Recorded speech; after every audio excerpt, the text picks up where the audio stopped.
നമസ്കാരം. എല്ലാവർക്കും വേദിക്കിൻ്റെ weekly news അനാലിസിസിലേക്ക് സ്വാഗതം.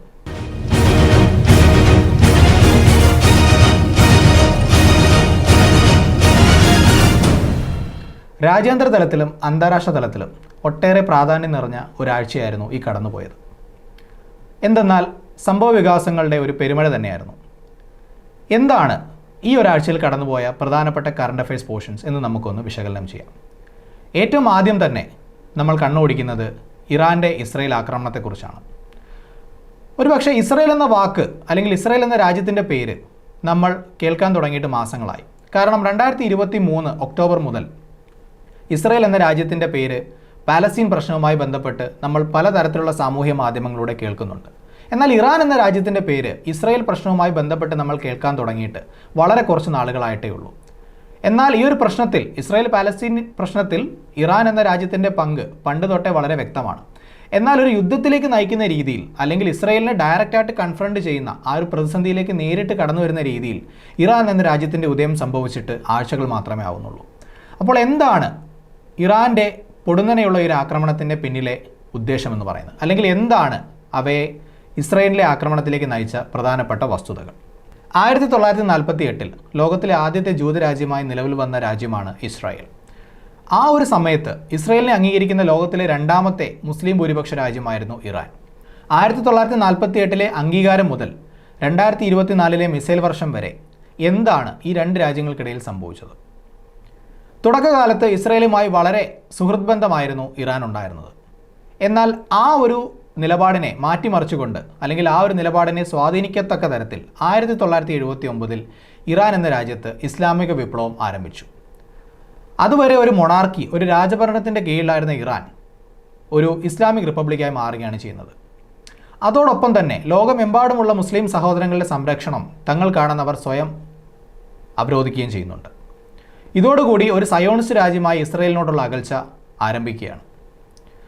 ഇതിൻ്റെ പൊടുന്നനെയുള്ള ഒരു ആഫ്റ്റർ എഫക്റ്റ് എന്ന് പറയുന്നത് ഇറാൻ്റെ ഹമാസ്, ഹെസ്ബുള്ള തുടങ്ങിയിട്ടുള്ള സംഘടനയ്ക്കുള്ള പിന്തുണകളാണ്. ഇസ്രായേൽ എന്ന രാജ്യത്ത് പലസ്തീനിയൻ വംശജർ ജീവിക്കുന്നത് പ്രധാനമായും 2 ജോഗ്രഫിക്കൽ ഏരിയാസിലാണ്. അതായത് വെസ്റ്റ് ബാങ്കും ഗാസയും. ഗാസ എന്ന പ്രദേശത്തെ അധികാരം കൈയാളുന്നത് ഹമാസ് എന്ന സംഘടനയും വെസ്റ്റ് ബാങ്കിൽ അത് ഫത്തയുമാണ്. ഫത്തയെ അപേക്ഷിച്ച് കുറച്ചുകൂടി വയലൻ്റായ അല്ലെങ്കിൽ അക്രമാസക്തമായ രീതികളാണ് ഹമാസ് സ്വീകരിച്ചിട്ടുള്ളത്. ഇതേ ഒരു മാർഗം തന്നെയാണ് ഹെസ്ബുള്ള എന്ന ഓർഗനൈസേഷൻ്റെയും ഐഡിയോളജി. ഈ 2 സംഘടനകൾക്കും ഇറാൻ കൊടുക്കുന്ന പിന്തുണയാണ് ഇസ്രായേലിനെ ചൊടിപ്പിക്കുന്ന മറ്റൊരു പ്രധാനപ്പെട്ട കാരണം. പക്ഷേ ഇപ്പോൾ ഉണ്ടായിരിക്കുന്ന ഈ ഒരു അറ്റാക്കിൻ്റെ ചരിത്രം നമ്മൾ ഒരുപാട് പിറകിലേക്ക് പോകേണ്ടതില്ല. 2023 അല്ലെങ്കിൽ 2020-23 ആ ഒരു വർഷങ്ങളിൽ നടന്നിട്ടുള്ള കുറച്ച് ജിയോ പൊളിറ്റിക്കലായിട്ടുള്ള ഇൻസിഡൻസ് പെട്ടെന്നൊന്ന് കണ്ണോടിച്ചാൽ നമുക്ക് ഈ ഒരു അറ്റാക്കിൻ്റെ പിന്നിലെ ചരിത്രം വളരെ എളുപ്പത്തിൽ മനസ്സിലാക്കാൻ സാധിക്കും. ഇറാൻ ഈ ഒരു ആക്രമണത്തിന്, അതായത് ഇസ്രായേലിന് മേലുള്ള ഇറാൻ്റെ ആക്രമണത്തിന് ഇറാൻ മറുപടി പറഞ്ഞിരിക്കുന്നത് ഇസ്രായേലിൻ്റെ തന്നെ അവരുടെ എംബസിയുടെ നേരെയുള്ള ആക്രമണത്തിൻ്റെ ഒരു മറുപടി ആയിട്ടുള്ളതാണ്.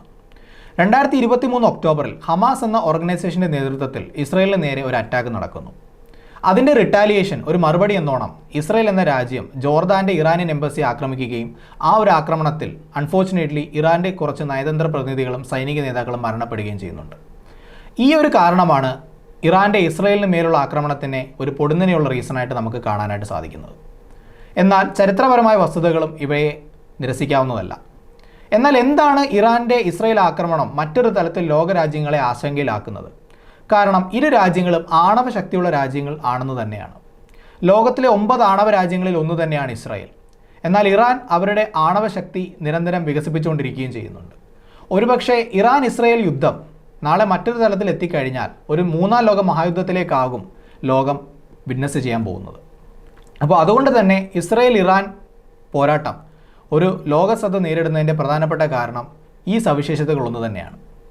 ഈ 2 രാജ്യങ്ങളുടെ വൈരുദ്ധ്യങ്ങളിലേക്ക് നയിക്കുന്ന മറ്റൊരു പ്രധാനപ്പെട്ട കാരണം മതപരമാണ്. ഒരു പൂർണ്ണ ജൂത രാജ്യവും ഒരു മുസ്ലിം മെജോറിറ്റി ആയിട്ടുള്ള ഇറാനും തമ്മിലുള്ള യുദ്ധവും തമ്മിലാണ് ഇതിനെ മറ്റൊരു രീതിയിൽ വിലയിരുത്തപ്പെടുന്നത്.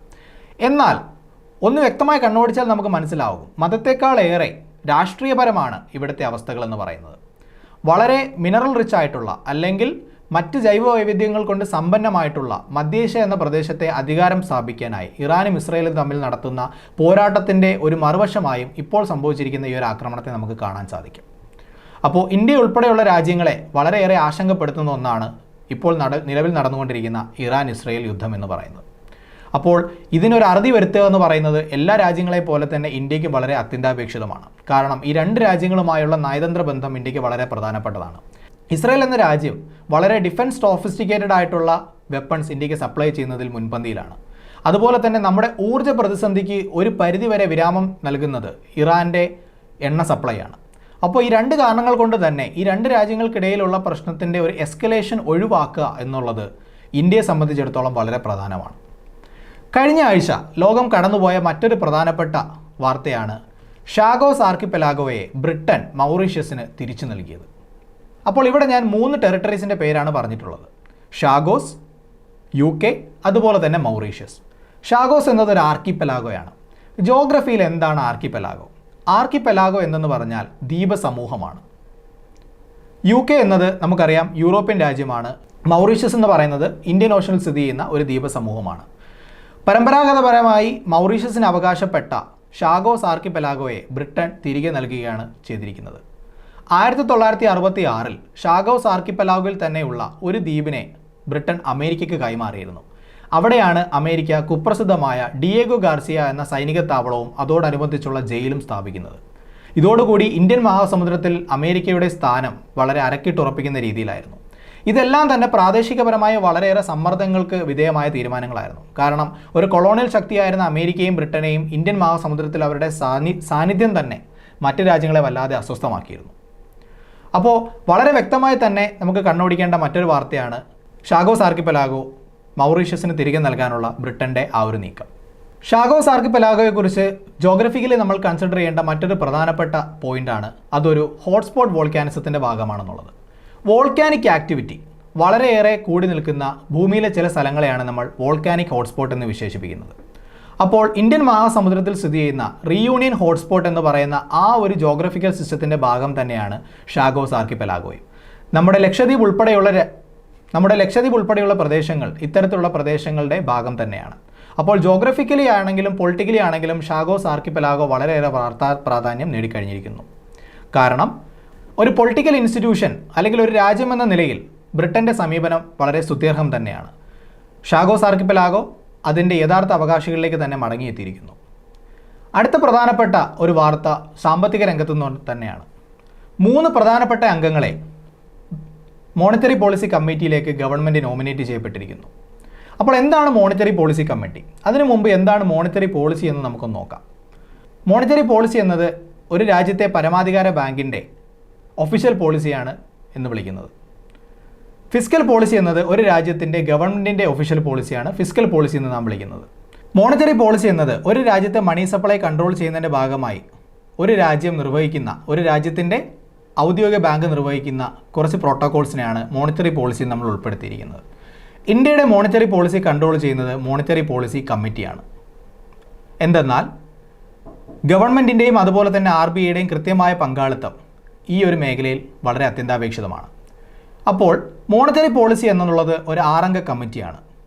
ആ 6 അംഗ കമ്മിറ്റിയുടെ 3 പേർ വരുന്നത് RBIയുടെ ഭാഗത്തു നിന്നും മറ്റ് 3 പേർ ഗവൺമെൻറ്റിൻ്റെ ഭാഗത്തു നിന്നുമാണ്. അപ്പോൾ ഗവൺമെൻറ്റിൻ്റെ ഭാഗത്തു നിന്നുള്ള 3 പേരെ പുതുതായിട്ട് നോമിനേറ്റ് ചെയ്യപ്പെട്ടിരിക്കുന്നു എന്നുള്ളതാണ് ഈ ഒരു വാർത്തയ്ക്ക് പ്രാധാന്യം നൽകുന്നത്. മോണിറ്ററി പോളിസിയെക്കുറിച്ച് നമ്മൾ ഡീപ്പായിട്ട് നോക്കുകയാണെങ്കിൽ അല്ലെങ്കിൽ മോണിറ്ററി പോളിസി കമ്മിറ്റിയെക്കുറിച്ച് നോക്കുകയാണെങ്കിൽ ഈ ഒരു അപ്പാരറ്റസ് അല്ലെങ്കിൽ ഈ ഒരു സംവിധാനം നിലവിൽ വന്നിരിക്കുന്നത് RBI ആക്ടിൽ തന്നെ പറയുന്ന ഗവൺമെൻറ്റും RBIയും തമ്മിലുള്ള ഒരു ഉടമ്പടിയുടെ ഫലമായിട്ടാണ്. 6 അംഗങ്ങളാണ് ഞാൻ നേരത്തെ സൂചിപ്പിച്ച പോലെ തന്നെ മോണിറ്ററി പോളിസി കമ്മിറ്റിയിൽ നിലവിലുണ്ടായിരിക്കുന്നത്. അതിൽ 3 പേർ RBIയിൽ നിന്നും 3 പേർ ഗവൺമെൻറ്റിൻ്റെ ഭാഗത്തു നിന്നും. ഗവൺമെൻറ്റിൻ്റെ ഭാഗത്തു നിന്നുള്ള 3 പേർ 4 വർഷത്തേക്കാണ് ആ പദവി അലങ്കരിക്കുന്നത്. അവർ റീ അപ്പോയിൻറ്റിന് അർഹരല്ല. അപ്പോൾ വളരെ കൃത്യമായി നമ്മൾ മനസ്സിലാക്കേണ്ടത് രാജ്യത്തിൻ്റെ പണപ്പെരുപ്പം തന്നെ നിർണ്ണയിക്കാൻ സാധ്യതയുള്ള മോണിറ്ററി പോളിസി കമ്മിറ്റിയിലേക്ക് 3 അംഗങ്ങളെ ഗവൺമെൻറ് പുതുതായിട്ട് നോമിനേറ്റ് ചെയ്യപ്പെട്ടിരിക്കുന്നു. സോ മോണിറ്ററി പോളിസി എന്ന് പറയുന്നത് ഇന്ത്യയുടെ പരമാധികാര ബാങ്കിങ് സ്ഥാപനമായ റിസർവ് ബാങ്ക് ഓഫ് ഇന്ത്യയുടെ ഒഫീഷ്യൽ പോളിസിയാണ്. ഫിസ്ക്കൽ പോളിസി എന്നത് ഇന്ത്യയുടെ സെൻട്രൽ ഗവൺമെൻറ്റിൻ്റെ ഒഫീഷ്യൽ എക്കണോമിക് പോളിസിയാണ്. അപ്പോൾ മോണിറ്ററി പോളിസിയുടെ ഭാഗമായി തന്നെയുള്ള മോണിറ്ററി പോളിസി കമ്മിറ്റിയിലേക്ക് 3 പ്രധാനപ്പെട്ട അംഗങ്ങളെ ഗവൺമെൻറ് നോമിനേറ്റ് ചെയ്തിരിക്കുന്നു. മധ്യേഷ്യയിൽ നിന്നും യുദ്ധത്തിൻ്റെ ഒരു വാർത്ത നമ്മൾ കണ്ടു കഴിഞ്ഞു. എന്നാൽ ശുഭസൂചകരമായിട്ടുള്ള മറ്റൊരു വാർത്തയും അവിടെ നിന്ന് വരുന്നുണ്ട്. ജോർദാൻ ലോകത്തിൽ ആദ്യമായി കുഷ്ഠരോഗത്തെ കംപ്ലീറ്റ്ലി നിർമ്മാർജ്ജനം ചെയ്യുന്ന ആദ്യ രാജ്യമായി മാറിയിരിക്കുന്നു. ഇത് ഔദ്യോഗികമായി സ്ഥിരീകരിച്ചിരിക്കുന്നത് ലോകാരോഗ്യ സംഘടന തന്നെ. അപ്പോൾ രണ്ട് പ്രധാനപ്പെട്ട കാര്യങ്ങളാണ് നമ്മളിവിടെ ചർച്ച ചെയ്യേണ്ടത്. എന്താണ് ലെപ്രസി അല്ലെങ്കിൽ കുഷ്ഠരോഗം, അതുപോലെ തന്നെ ജോർദാൻ എന്ന രാജ്യം എങ്ങനെയാണ് നേട്ടം കൈവരിച്ചത്. ലെപ്രസി എന്ന രോഗത്തെ നമ്മൾ വിളിക്കുന്ന മറ്റൊരു പേരാണ് ഹാൻസൺസ് ഡിസീസ്. നേരത്തെ ഡയഗ്നോസ് ചെയ്യപ്പെട്ടാൽ അല്ലെങ്കിൽ നേരത്തെ തന്നെ നമ്മൾ കണ്ടുപിടിക്കപ്പെട്ട് കഴിഞ്ഞാൽ തീർച്ചയായും ചികിത്സിച്ച് ഭേദമാക്കാൻ കഴിയുന്ന ഒരു രോഗമാണ് ലെപ്രസി എന്ന് പറയുന്നത്. ഇത് ബാധിക്കുന്നത് പ്രധാനമായും മനുഷ്യൻ്റെ ഞരമ്പുകളെയും അതുപോലെ തന്നെ നെർവ് സിസ്റ്റത്തെയുമാണ് പ്രധാനമായും ഇത് ബാധിക്കുന്നത്. ലെപ്രസി എന്ന രോഗത്തെ നെഗ്ലക്റ്റഡ് ട്രോപ്പിക്കൽ ഡിസീസ് എന്ന രോഗത്തിൻ്റെ കൂട്ടായ്മയിലാണ് ഉൾപ്പെടുത്തിയിരിക്കുന്നത്. ആ പേരിൽ തന്നെയുണ്ട്, നെഗ്ലക്റ്റഡ് ട്രോപ്പിക്കൽ ഡിസീസ്. ട്രോപ്പിക്കൽ എന്നാൽ നമുക്കറിയാം, ട്രോപ്പിക് ഓഫ് ക്യാൻസറിനും ട്രോപ്പിക് ഓഫ് കാപ്രിക്കോണിനും ഇടയിൽ സ്ഥിതി ചെയ്യുന്ന ഗ്ലോബിലെ ആ ഒരു പോർഷനെ അല്ലെങ്കിൽ ഭൂമിയുടെ ആ ഒരു പ്രദേശത്തെ വിളിക്കുന്ന പേരാണ് ട്രോപ്പിക്കൽ റീജിയൻ. അതായത് ഉത്തരായന രേഖയ്ക്കും ദക്ഷിണായന രേഖയ്ക്കും മധ്യത്തിൽ സ്ഥിതി ചെയ്യുന്ന ആ ഒരു പ്രദേശം. അപ്പോൾ അവിടെ വളരെ ഫ്രീക്വൻ്റായി അല്ലെങ്കിൽ വളരെ അടിക്കടി കണ്ടുവരുന്നൊരു രോഗമായിരുന്നു ലെപ്രസി എന്ന് പറയുന്നത്. അൺഫോർച്ചുനേറ്റ്ലി, നിർഭാഗ്യവശാൽ ലോകത്തിലെ തന്നെ ഏറ്റവും കൂടുതൽ ലെപ്രസി നേരിടുന്ന ഒരു രാജ്യമാണ് നമ്മുടെ ഇന്ത്യ എന്ന് പറയുന്നത്. വിവിധ ഗവൺമെൻറ്റുകളുടെ കീഴിൽ, കൃത്യമായി പറഞ്ഞാൽ 2000-ന് ശേഷമുള്ള ഗവൺമെൻറ്റുകളുടെ കീഴിൽ ലെപ്രസി ഇറാഡിക്കേറ്റ് ചെയ്യുക അല്ലെങ്കിൽ നിർമ്മാർജ്ജനം ചെയ്യുക എന്നുള്ളത് നമ്മളുടെ രാജ്യം നേരിടുന്ന പ്രധാനപ്പെട്ട ഒരു വെല്ലുവിളിയായി മാറിയിട്ടുണ്ട്. എന്നാൽ കൂട്ടായ പ്രവർത്തനങ്ങളും അതുപോലെ തന്നെ മെഡിക്കൽ പ്രോട്ടോക്കോൾസിൻ്റെ ഫലമായി ലെപ്രസി എന്ന രോഗത്തിൻ്റെ വ്യാപനം ഒരു വലിയ തോതിൽ തടയാൻ ഇന്ത്യൻ ഗവൺമെൻറ്റുകൾക്ക് സാധിച്ചിട്ടുമുണ്ട്. അപ്പോൾ ആ ഒരു സ്ഥിതിവിശേഷം നിലനിൽക്കുകയാണ് ജോർദാൻ എന്ന രാജ്യത്തു നിന്ന് വരുന്ന പോസിറ്റീവായിട്ടുള്ള വാർത്ത. ഇതെങ്ങനെയാണ് മറ്റൊരു തരത്തിൽ നമുക്ക് പോസിറ്റീവായിട്ട് എടുക്കാൻ പറ്റുന്നതെന്ന് ചോദിച്ചാൽ, ഇന്ത്യ ഉൾപ്പെടെയുള്ള വലിയ രാജ്യങ്ങൾക്ക് ജോർദാനെ ഒരു മോഡലാക്കാവുന്നതാണ്. അപ്പോൾ ട്രാൻസ്മിഷൻ, അതായത് ലെപ്രസി എന്ന രോഗത്തിൻ്റെ ട്രാൻസ്മിഷൻ സംഭവിക്കുന്നത് പ്രധാനമായിട്ടും ശരീരത്തിൽ നിന്ന് തന്നെ വരുന്ന സ്രവങ്ങളിലൂടെയാണ്, അതായത് ബോഡിലി ഫ്ലൂയിഡ്സിലൂടെയാണ് ഇത് പ്രധാനമായും ഇതിൻ്റെ വ്യാപനം സംഭവിക്കുന്നത്. എങ്ങനെയാണ് ജോർദാൻ എന്ന രാജ്യം ഈ ഒരു നേട്ടം കൈവച്ചത്? First, public health campaigns. ആരോഗ്യത്തെക്കുറിച്ച് അല്ലെങ്കിൽ പൊതുജന ആരോഗ്യത്തെക്കുറിച്ച് കൃത്യമായിട്ടുള്ള ബോധവൽക്കരണമാണ് ആദ്യമായി ജോർദാൻ ചെയ്തത്. അതായത് വോളണ്ടിയേഴ്സ് മുഖേന കൃത്യമായിട്ടുള്ള അവബോധം ജനങ്ങളിൽ സൃഷ്ടിക്കുകയാണ് ആദ്യപടിയായി ജോർദാൻ്റെ ഭാഗത്തു നിന്നുണ്ടായ ഒഫീഷ്യലായിട്ടുള്ള നടപടി. Access to treatment. ആൾക്കാരുടെ ബാക്ക്ഗ്രൗണ്ട് അല്ലെങ്കിൽ അവരുടെ സാമ്പത്തിക സ്ഥിതി ഒരു മാനദണ്ഡമാക്കാതെ രോഗം ബാധിച്ച എല്ലാവർക്കും കൃത്യമായിട്ടുള്ള ചികിത്സ ഉറപ്പാക്കുകയാണ് ജോർദാൻ ചെയ്ത മറ്റൊരു പ്രധാനപ്പെട്ട സമീപനം എന്ന് പറയുന്നത്. മറ്റൊരു പ്രധാനപ്പെട്ട സമീപനം എന്ന് പറയുന്നത് ട്രെയിനിങ് ഓഫ് ഹെൽത്ത് കെയർ വർക്കേഴ്സാണ്. ഈ ഒരു രോഗത്തെ നിർമ്മാർജ്ജനം ചെയ്യാനായി കൃത്യമായിട്ടുള്ള ഇടവേളകളിൽ ഹെൽത്ത് കെയർ വോളണ്ടിയേഴ്സിന് പരിശീലനം നൽകി അവരെ ഏതൊരു സ്ഥിതിവിശേഷവും നേരിടാൻ പ്രാപ്തരാക്കുക എന്നതായിരുന്നു മറ്റൊരു പ്രോട്ടോകോൾ ജോർദാൻ സ്വീകരിച്ചത്. Surveillance system. ഈ രോഗത്തിൻ്റെ വ്യാപനം തടയുന്നതിനായിട്ടുള്ള കാര്യങ്ങൾ ചെയ്യുക മാത്രമല്ല, കൂടുതലായിട്ട് ഈ രോഗം വ്യാപിക്കുന്നുണ്ടോ എന്ന് നോക്കുന്നതിനുള്ള സുരക്ഷാ സജ്ജീകരണങ്ങളും കൂടി ജോർദാൻ ഈ ഒരു സമീപനത്തിൻ്റെ ഭാഗമായി ചെയ്തിരുന്നു. അപ്പോൾ ഇവയെല്ലാം തന്നെ വഴിവെച്ചത് ലോകത്തിന് തന്നെ എക്കാലവും ഓർമ്മിക്കാൻ പറ്റുന്ന ഒരു സുദീർഘമായ നേട്ടത്തിലേക്കാണ്. അങ്ങനെ ഒരിക്കൽ കൂടി പറയുന്നു, ജോർദാൻ ലോകത്തിൽ ആദ്യമായി ലെപ്രസി അഥവാ കുഷ്ഠരോഗത്തെ ഇറാഡിക്കേറ്റ് ചെയ്യുന്ന രാജ്യമായി മാറിയിരിക്കുന്നു. ഈ ആഴ്ച ലോകത്ത് സംഭവിച്ച ചില സുപ്രധാനപരമായ കാര്യങ്ങളുടെ വിശകലനം നമ്മൾ കണ്ടു കഴിഞ്ഞു. ഈ വീഡിയോ വൈൻഡപ്പ് ചെയ്യുന്നതിന് മുമ്പ് എൻ്റെ സുഹൃത്തുക്കൾക്ക് എൻ്റെ ഭാഗത്തുനിന്നൊരു ചോദ്യമുണ്ട്. ഈ ചോദ്യത്തിൻ്റെ ഉത്തരം നിങ്ങൾക്ക് കമൻറ്റായി രേഖപ്പെടുത്താം. ഇസ്രയേൽ എന്ന രാജ്യത്ത് സംഭവിച്ച ചില കാര്യങ്ങൾ നമ്മൾ ഈ വീഡിയോയുടെ തുടക്കത്തിൽ തന്നെ കണ്ടു അല്ലേ? എന്നാൽ എൻ്റെ ചോദ്യം, ഇസ്രയേൽ എന്ന രാജ്യം രൂപീകൃതമായ സമയത്ത് അവരാദ്യമായി തങ്ങളുടെ പ്രസിഡന്റ് ആകാൻ ക്ഷണിച്ചത് ലോക പ്രശസ്തനായ ഒരു ശാസ്ത്രജ്ഞനെയാണ്. ഇദ്ദേഹത്തിൻ്റെ പേര് കേൾക്കാത്തവരായി ആരും തന്നെ ഉണ്ടായിരിക്കില്ല. നമ്മളുടെ സ്കൂൾ കാലഘട്ടങ്ങളിൽ നമ്മൾ ഇദ്ദേഹത്തിൻ്റെ കോൺട്രിബ്യൂഷൻസ് ധാരാളം പഠിച്ചിട്ടുമുണ്ട്. അപ്പോൾ ആരെയാണ് ഇസ്രയേൽ എന്ന രാജ്യം തങ്ങളുടെ ആദ്യ പ്രസിഡന്റ് ആവാൻ ക്ഷണിച്ചത്? ഇതേ വ്യക്തിക്ക് മറ്റൊരു പ്രത്യേകത കൂടിയുണ്ട്, അല്ലെങ്കിൽ ഇതേ വ്യക്തിക്ക് കേരളവുമായി മറ്റൊരു കണക്ഷൻ കൂടിയുണ്ട്. കേരള സർവകലാശാല രൂപീകൃതമായപ്പോൾ അതിൻ്റെ ആദ്യത്തെ വൈസ് ചാൻസലർ ആവാൻ ക്ഷണിച്ചതും ഇതേ വ്യക്തിയെ തന്നെയാണ്. പക്ഷേ നിർഭാഗ്യവശാൽ ആ ഒരു ക്ഷണവും അദ്ദേഹം നിരസിക്കുകയാണ് ചെയ്തത്. അങ്ങനെ ഒരു പക്ഷേ ഇസ്രയേലിൻ്റെ ആദ്യത്തെ പ്രസിഡന്റ് ആകേണ്ടിയിരുന്നതും കേരള യൂണിവേഴ്സിറ്റിയുടെ ആദ്യത്തെ വൈസ് ചാൻസലർ ആകേണ്ടിയിരുന്നതും ഒരു ലോകപ്രശസ്തനായ ശാസ്ത്രജ്ഞൻ തന്നെയായിരുന്നു. പക്ഷേ ഈ രണ്ട് ക്ഷണങ്ങളും അദ്ദേഹം നിരസിച്ചു. ആരാണ് ലോക ചരിത്രത്തിൽ ഒരിക്കലും മറക്കാൻ സാധിക്കാത്ത ആ ഒരു മഹാനായ ശാസ്ത്രജ്ഞൻ? ഉത്തരം ദയവായി കമൻറ്റായി രേഖപ്പെടുത്തുക. അപ്പോൾ ഇതോടുകൂടി ഈ ആഴ്ചത്തെ വീക്ക്ലി ന്യൂസ് അനാലിസിസ് ഇവിടെ സമാപിക്കുകയാണ്. ഇന്ന് നമ്മൾ ചർച്ച ചെയ്ത ഭാഗങ്ങൾ ഏവർക്കും ഉപകാരപ്രദമായെന്ന് വിശ്വസിക്കുന്നു. അപ്പോൾ അടുത്ത വീഡിയോയിൽ കാണുന്നവരെ താങ്ക് യു ആൻഡ് ബൈ.